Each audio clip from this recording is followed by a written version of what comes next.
Well, it is a mentally possessed mind. I'll try my best not to jump around too much. Now, in Mark 5, you have a man. I will read this to you. I'm getting my Bible right now. Mark 5.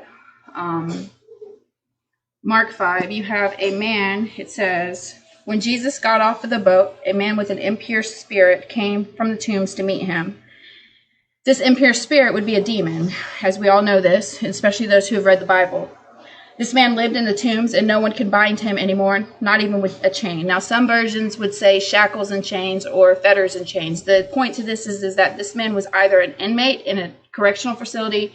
He would have been somebody who was, in our generation, he'd be in jail, prison. He would be in a mental ward. He would be somebody of that set. He could have just been somebody in their time, would have been somebody that they just wanted to bind to protect, or maybe he was doing something wrong, or the mental insaneness that he seemed to have, they were trying to protect him. But again, in our generation today, that would be somebody who's in jail, somebody who's in prison, because we don't just tie people up and just lock them down for their protection anymore. We would go to jail for that. That's a crime, That's like physical abuse to a person.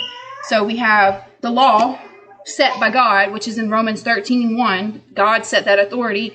That's what they're here for. The police officers and the doctors and all those people, the judges and everybody in higher standard, even the president of the United States. That's what God set, that order.